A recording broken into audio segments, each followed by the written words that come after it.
Hello, everybody. My name is Patience Noah Fuller, and welcome back to Entrepreneurship Tea, where we are ditching the tea on entrepreneurship. We're sharing our journeys, we're sharing our successes, and then we're also sharing our missed opportunities. Because, like I always say, if you don't manage those missed opportunities, they could end up being a failure. So, before we get into today, I have an awesome guest. I've told you guys that I'm a part of this female entrepreneurship group. I don't even know if we're a group, but I would say we're a sisterhood.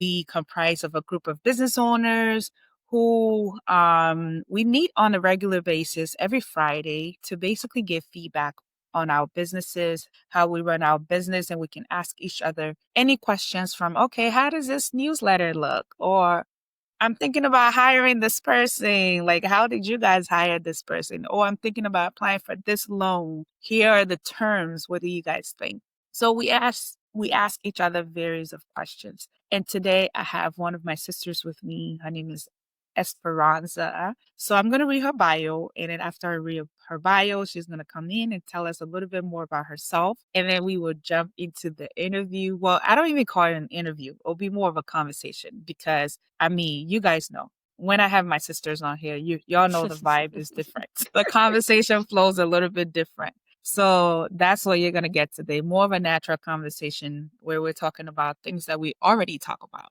but we're just going to be talking about it on camera for the most part. So Esperanza Galan, a licensed professional clinical psychologist, counselor, supervisor, is the founder and CEO of Hope is Here Counseling and Consulting Services in Cincinnati, Ohio. Esperanza is a counselor, speaker, presenter, trainer, and facilitator. She earned her Master's of Arts in Clinical Mental Health Counseling from Xavier University and her Bachelor of Science degree in Education from Miami University, Ohio.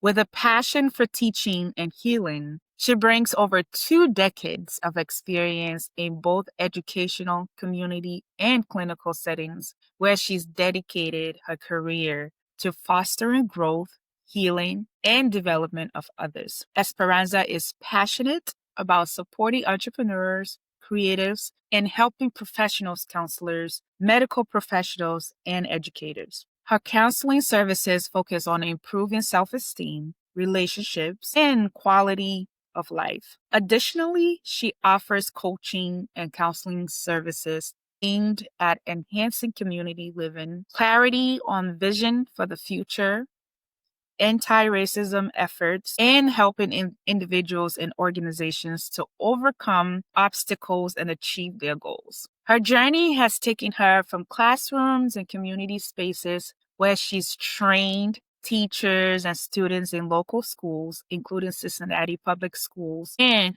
Northwest local schools. Esperanza has had the privilege of sharing her insights through workshops and presentations at numerous organizations and churches, such as Bellarmine Youth Group, Central Clinic, Ohio Counseling Association Conference, and Xavier University, covering a wide range of mental health topics. As a graduate from the Goldman Sachs 1 Million Black Women Entrepreneurship Program, that's where we met, a participant in the 2024 and 2025 cohort of Queen City Game Changers Women's Leadership Program, is excited to share.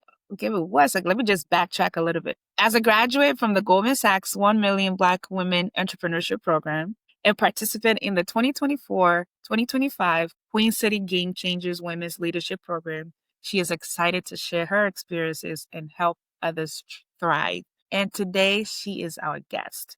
So, ladies and gentlemen, please welcome Esperanza. Esperanza, welcome to Entrepreneurship Tea. How are you doing today? I am great. I'm so excited to be here and to talk, like you said, officially on camera for the many conversations we've had off camera. Officially on camera, on camera. So your background is actually great. And you know what I love about these interviews? I can't hear you I right mean, I now. know you guys more on a personal level now because we've been interacting I for can't 2 years. The beauty about these interviews is I get to learn more about you guys, right? Like your educational background, your deeper background, and your resume is awesome. I mean, we talk every Friday, things like that, right? But your resume is awesome, and I'm just so glad to have you here. So tell us a little bit about you outside of your awesome resume. Tell us about your entrepreneurship journey. I mean, I'm not sure if you watched the episode where I talked about my earlier days of entrepreneurship from the village during that time. Mhm. Have you always known that you're going to be an entrepreneur? Like, have you always had that spirit? Yeah, I didn't. I have a very kind of windy road, my career path in general. Like the running joke in my circle is like, you've done almost everything. And I have to remind my loved ones, like, I haven't. I haven't been a carpenter. I haven't been a janitor. There's like all of these jobs that I've not been, but I have done a lot of different things over the years. Ever since I was little, like little Esperanza was more interested in teaching and like helping people and like sharing information. And I'd line up my teddy bears and be teaching them. I have Yeah. 5 nephews and a niece, and my idea of playing with them was playing school. I had tests for them. I had a Ah, red pen, a textbook. I was like all the way super into it.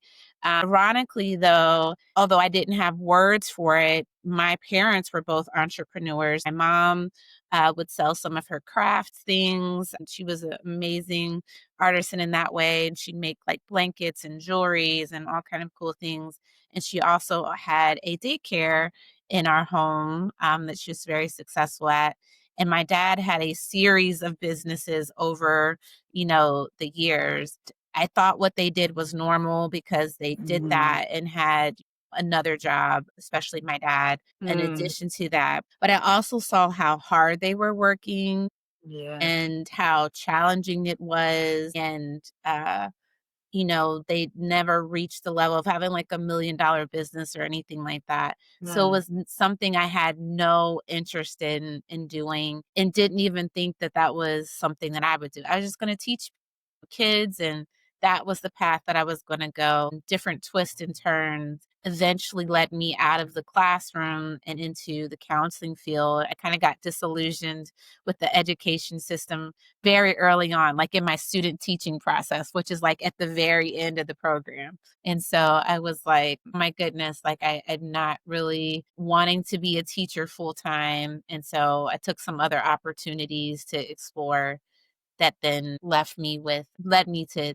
counseling. And through that, I was working for other people, and I Okay. found a really great practice maybe about 3 years into being a counselor. It was really great. And then that practice got sold. And I was Uh, like, no biggie. I don't really like these changes. I'm just going to work someplace else. And was interviewing all of these places. It was just very difficult to have what I had experienced. And so God mhm. just put it on my heart. I need to start my own practice. And that's what led me to being an entrepreneur. So it was a very windy road and something, again, seeing my parents struggle with their businesses, I was like, I'm never going to do.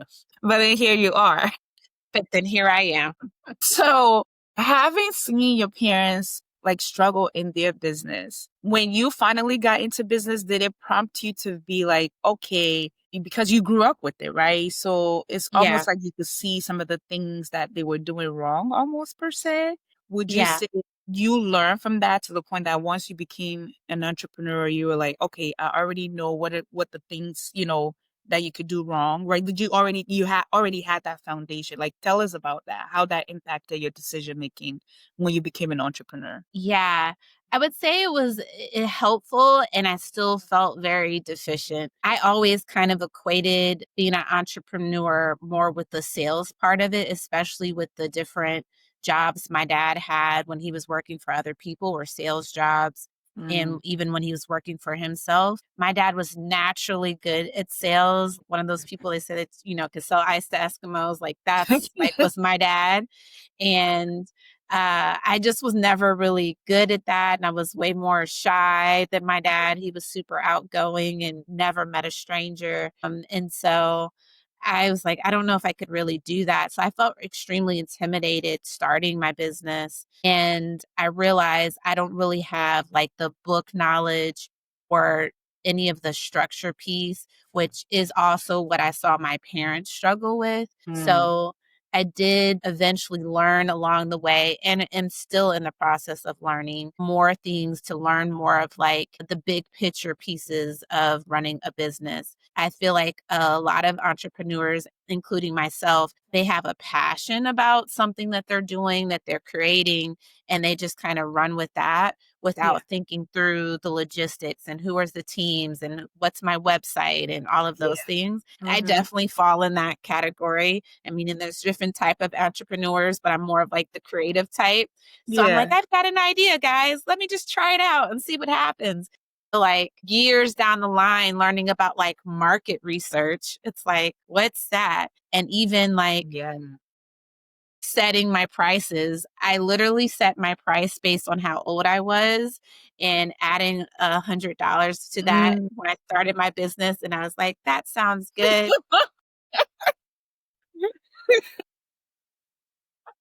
Yes, yes, yes, yes. I had no idea about profit margins or any of that stuff. I'm just like, I'll pick a Right. number and that sounds good. And people paid it. And so I was like, okay, that must work then. You were just winging it. I was truly winging it. So on that side, I was able to learn from both of my parents in terms of like the people part and the Mm. customer services and making sure people were pleased and having a good experience. And I was really shocked at how much of that stuff that I actually knew when starting my business of like, oh, my dad would do it this way, or, oh, people have a better experience if I do it this way or add that. So I could hear both of my parents kind of guiding me along the way. My dad had already passed when I started my business, and my mom transitioned maybe like a few months after I started my business. So she did get to see Oh, it. Yeah. I'm sorry. Yeah. Thank you. But it was a blessing that she was able to see me start my business, and she passed a few months uh, later. She was very sick the day of our open house, but she was Oh, very determined to come.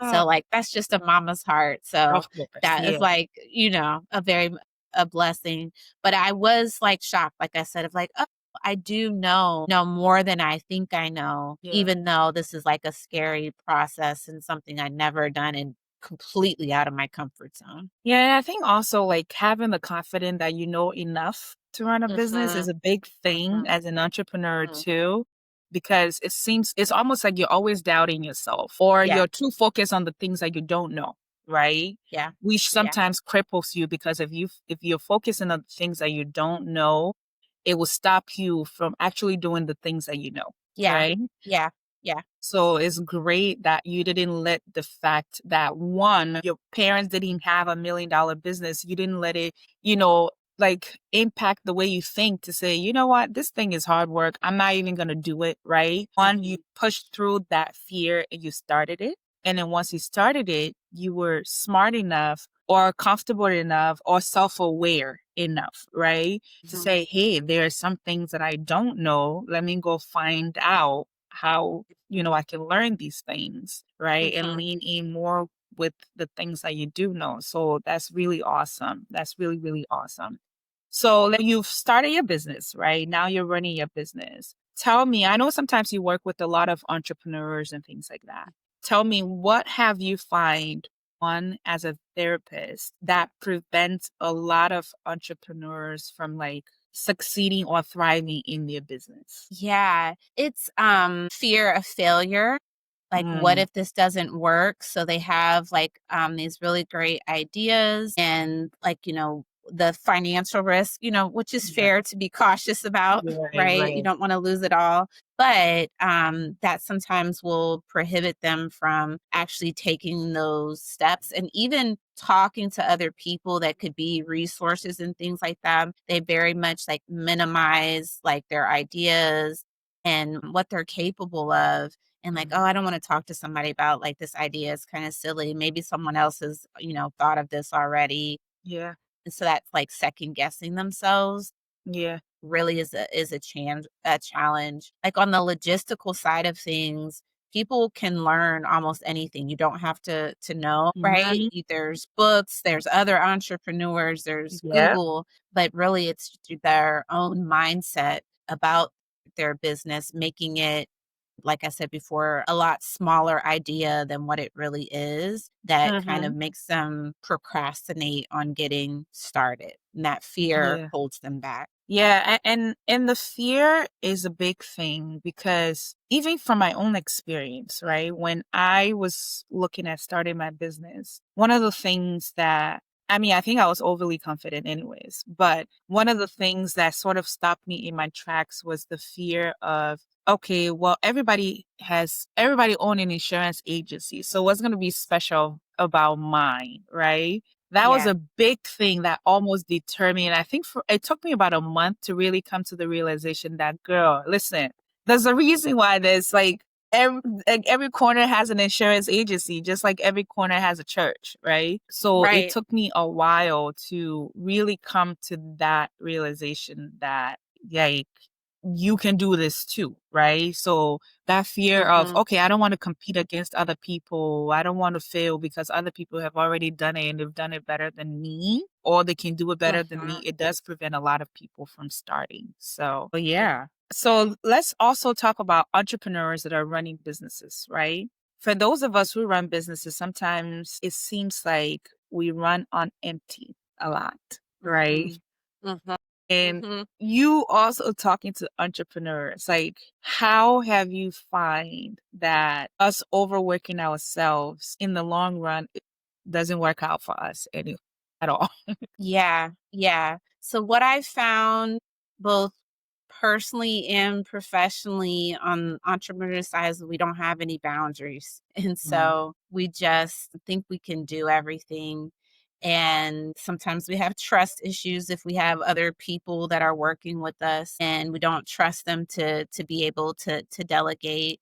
Or a lot of entrepreneurs, including myself, were limited in um, how many people we can hire in our team and things of that nature. So, in that, being able to have a boundary of how do I want to spend my time and having time for yourself outside of your business, because being an entrepreneur, if you're not careful, can be all consuming. yeah, Can you still yeah, okay. Make sure you can still hear me. It was frozen on my end. But so yeah. that lack of boundaries, you spread yourself too thin, and Uh-huh. then you're not showing up well and really personally or your professional life. Yeah. Most entrepreneurs are really passionate. And so then you start to feel like some Mhm. guilt and shame of like, I'm not giving my best work to my loved ones. I'm not showing up well for the business.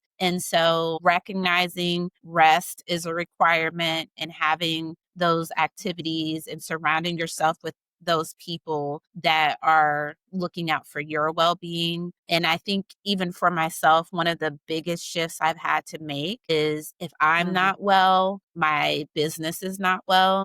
And I Yeah. had the mindset of like, if I just keep going and doing all of the things, um, Mhm. then that wellness stuff, even though I'm a therapist, like that'll Yeah.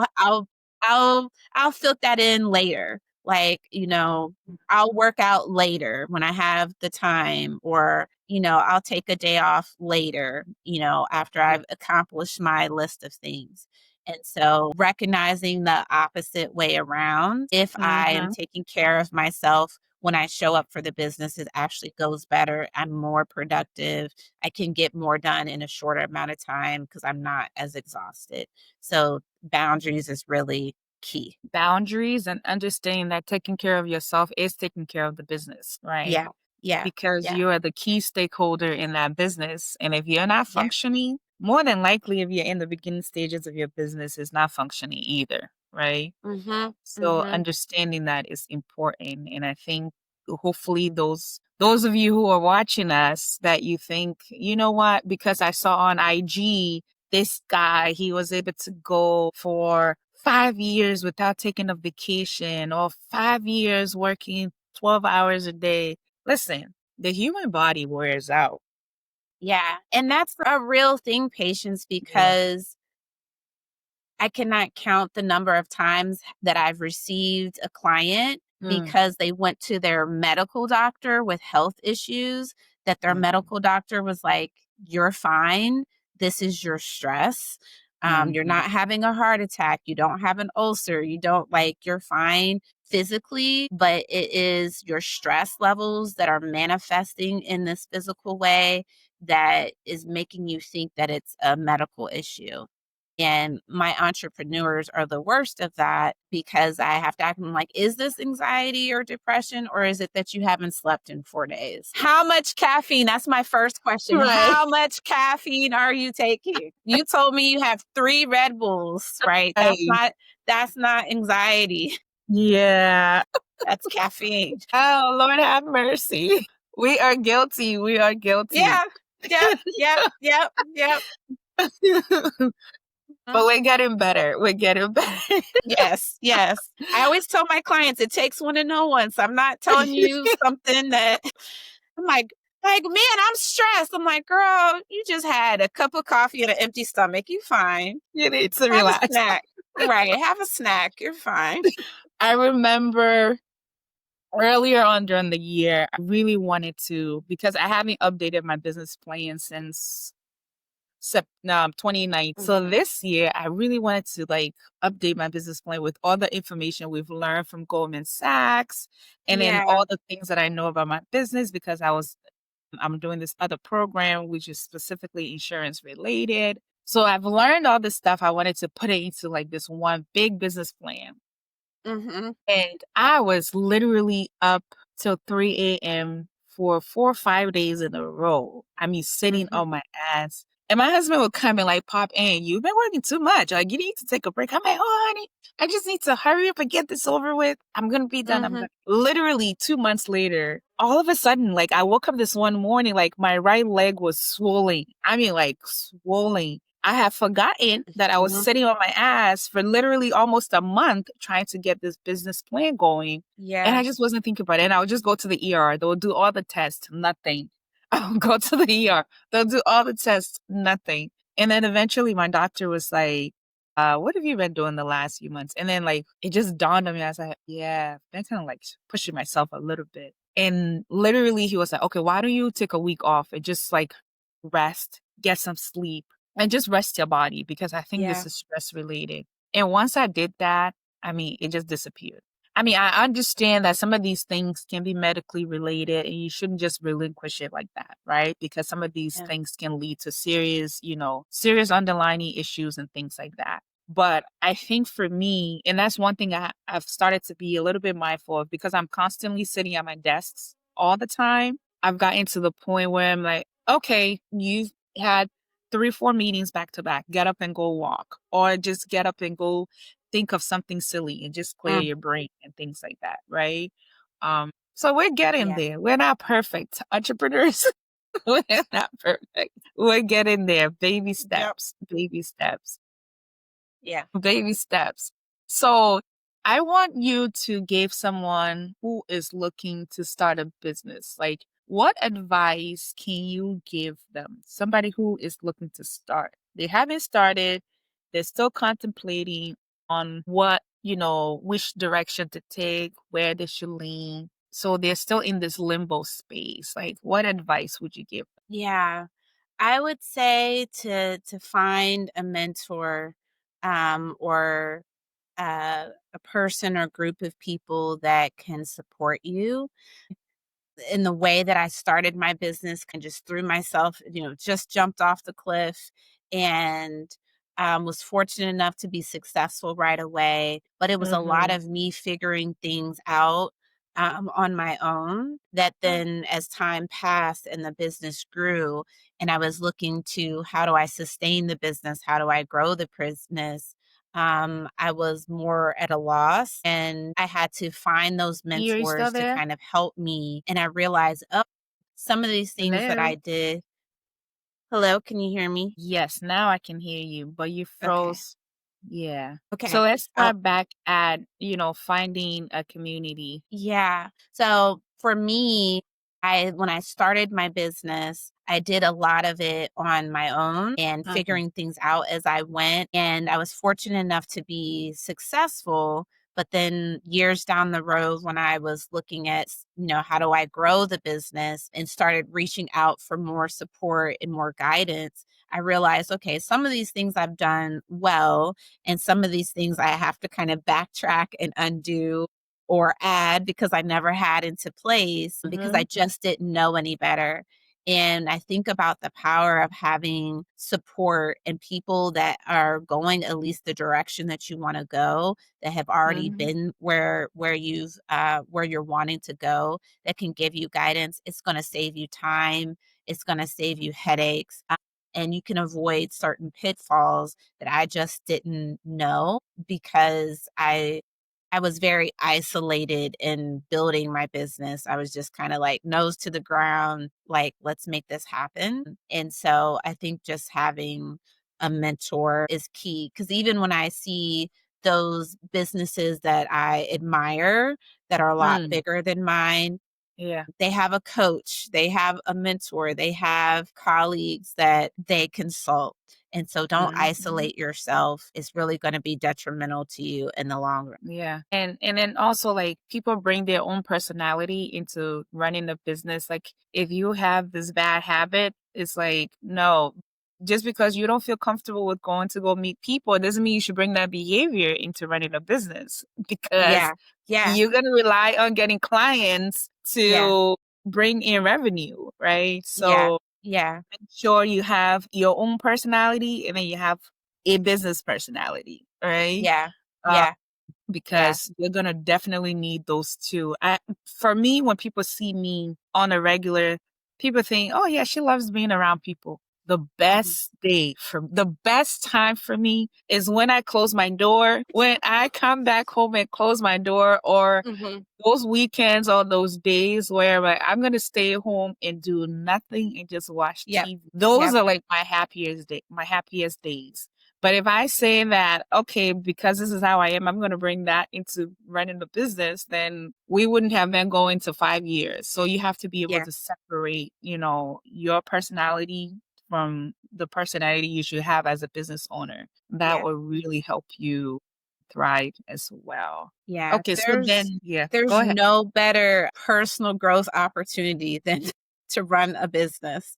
Like, you Yeah, will find out so much about yourself. And it was very funny to me, having all these different jobs over the years and what I was going to do and not going to do, now that I started my own business and realizing, oh, that's why they were doing that. And that was a necessary thing, even though I didn't want to, do that, or just finding my areas of weaknesses. Or like I said, I'm more naturally a shy person.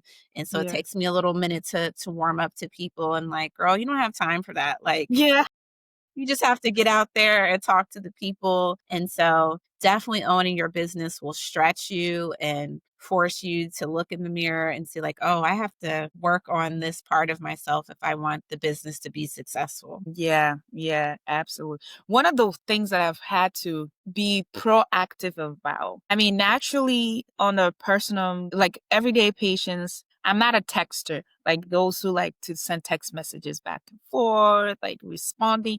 Like, I don't like the back and forth. I rather get on the call with you. We talk for God knows how long, right? Yeah, yeah. But when I came into business, when folks are text messaging you, like you have to be able to respond to them in a timely manner. And I Mhm. used to wait for days to respond to people. And I realized that this was really affecting my clients because it's like, I mean, people can be sending you a text message and it's taking you days to reach out to them, right? So Mhm. I've learned to be proactive where when I see a call come through or when I see a message come through, it's really sit there and respond and get to the bottom. So when I'm doing text messaging with somebody, I like to be direct. Okay, like what do you need? What do you want? Like even to the point, Yeah. like you know how some are like, oh, good morning, good. Like sometimes I'm like, hey, like X, Y, Z. Mhm, To me, mhm. that's like the most annoying thing. Like if I have to say Yeah, good morning, can't I? No, it's yeah. like, hey, I need this. Can you get it for me? Yes, yes, I yes. just go straight to the point. And like people, and I feel, and I apologize to people all the time. And I'm like, listen, I'm not a texter. Like, if you, on a personal note, if you really want to get the best of me, you know, when I have time, I'll call you. We could be on the phone for 2 hours. Like, Yeah, yeah, we can do yeah, that. But me every day texting you back and forth, you won't get it from me. But I yeah, know I can't yeah. bring that behavior into running a business. Yeah, and I have the opposite challenge. I'm a Midwestern girl, so it's like, "Hi, how's the kids? How's your dog doing? Oh, How's your garden growing?" Like, all of that, and I've had to learn on the business side, like, "Girl, you don't have time for that. People don't have time for that. Like, just get to the yeah, point. Send this email. This is a quick phone call. This is not a chit chat. yeah. Let people go, all of those things." So, yeah, I have the opposite. I mean, I have many areas of personal growth when it comes to the business, but yeah. Yeah. Yeah. Oh gosh, the things you learn about running, you Mhm, know, about yourself when you're running a business. All right, so mhm, now let's speak to those who are running a business like us, right? mhm, Because sometimes the perceived notion that other people are doing better than you are, mm. right, can really stop people from scaling and it can discourage people. What would you say to those people who are at the point where they might be looking at someone else's social media or they might be looking at someone else's website and they're like, the word that I hear is this person is killing it, right? Yeah, yeah, yeah, What do you have to say to those people who thinks other people are killing it and they're not? yeah. I mean, I have a few things, and this is for you as the person and you also as the entrepreneur, because I've worked with people now over a decade as a counselor, Mm, um, and I get to talk to people about their private lives. And things that they don't feel comfortable sharing. For the number of times I have to tell people, I promise you, you are not the only one. mm, And we think that our struggles are unique to us. And maybe like the flavor of it is, the exact yeah. details of it is, but we think that I'm the only one that are struggling with my finances. I'm the only one that is, not getting along with my family, or I'm the only one that, filing my taxes late for the business or whatever the issue is. And we cast judgment on ourselves of like, I'm the one that doesn't know how to do this and everybody else has it together and not me. And I've just Mhm. talked to too many people over Yeah. time to know like we literally have the same struggles. And I joke with my clients pre-COVID, because now post-COVID it's kind of like a gross idea of like I'm just gonna have a super session, all of us crammed into the office so You're we right. can just once and for all and be like, "Y'all, you're fine. It's okay. Like, you're not the only one." Post COVID, I'm like, "Ew, germs, like, who would do that?" Yeah.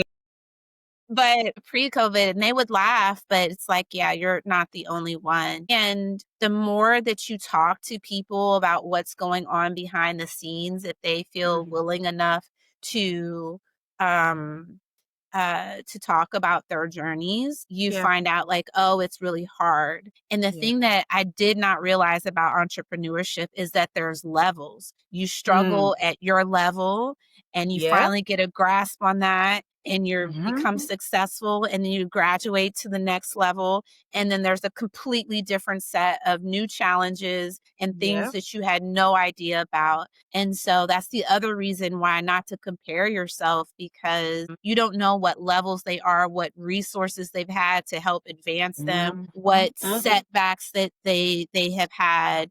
Um, and I like to point out to my clients who are entrepreneurs, like, okay, Let's talk about Walt Disney, who had like 3 failed businesses before the Walt Mhm. Disneys that we know. Let's talk Yeah. about like all the struggles that the current version of Walt Disney has had over the years. Let's talk about the Mhm. millions of dollars that Disney Plus is losing. Like, Yeah. so, it's all of these things that, look a little bit closer. And Mhm. now I can see, like, I used to kind of have on a pedestal in my mind this $1 million business until I started talking to people that have Yeah. $1 million businesses and realize, like, yeah, I don't know if we're going to be able to keep the doors open, till the end of the year. Yeah, I Yeah. haven't been able to make payroll for my staff, or we're having this issues, or I haven't had a vacation in 2 years, or just these other Mhm. struggles on the backside of it. And to know that success comes with a cost, Yep. and you have to be prepared to pay that cost so that you can actually enjoy that success. And Mhm. lastly, I love the saying that comparison is the thief of joy. And so Yep. whenever you're comparing yourself to other people, you're not going to be able to enjoy your own journey, your own process. You're not even going to be paying attention to your own successes and wins. You're going to gloss right past them and Yeah. not have a chance to savor them. So really just appreciate your own journey. And if you were to swap your life out for someone else's, like, they probably couldn't do your life just like, and you couldn't do theirs. Couldn't So do there. just appreciate your own path. Yeah, no, that's great, and I think it's people when they get this perceived notion can stop people from coming into business. This perceived notion can stop people from scaling their business. And it can also stop people from really reaching out for support too, Mhm. because the Mhm. shame of, oh, this is a hot mess. I don't want somebody looking at this hot mess, right? Could Yes. stop people from going to go look out for help. And I would say I did that to myself maybe like a couple of years ago, where we had this opportunity for this guy to be our mentors, like a business mentor. We were assigned to him, but at the time I felt like I didn't have it together for him to come and take a Mm. look at my business. So I waited about a year to actually take action in reaching out to him. And in reaching out to him, it was a year too late because by this time his schedule was booked and busy with other things, Yeah. and I missed that opportunity. Right. So that really lets me, because after another agency friend of mine that took advantage of the opportunity, she point blank told me, listen, his job was to come and look at our business in the mess that it is to help Yeah. us get to the other side. And I missed that point and I missed that part. So if I can do something differently in my business decision, that would be something that I would do differently, was to really take advantage of that opportunity that was presented to me at free cost at the Yeah. time. I didn't take advantage of it because I felt like I was too messy, or there's too much mess going on in my business for somebody else to come and take a look at it. And I didn't want somebody criticizing me at the time. So I wanted to wait until I got to a certain level before I reached back out to him. By the time I started reaching back out to him, it was too late. Yeah. So please, please, please take it from me. Okay. That's Yeah. why we're having Yeah. these podcasts, so that we can share our experiences with you like this. If you get an opportunity to speak with somebody and really open up about your businesses, what's going on, especially if it's a coach or a professional or a mentor, be upfront and be open about it so that the Yeah. person can know where you are, so that you guys can create a roadmap to where you want to go. If you are not open about letting somebody into your mess, guess what? You will be sitting in that closet all by yourself, a year after Mhm. year.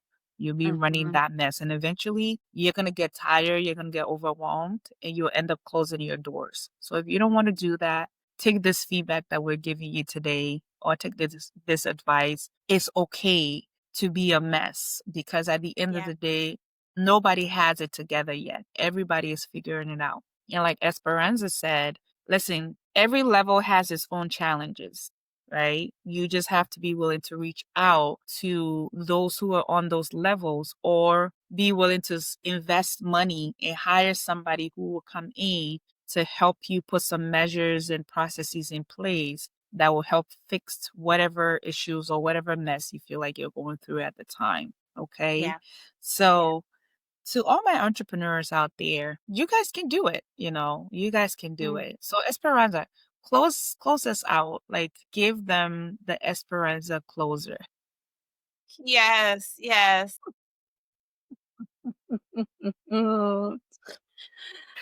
I want to add one quick thing, and then I'll close us out, piggybacking Mhm, off of what you said.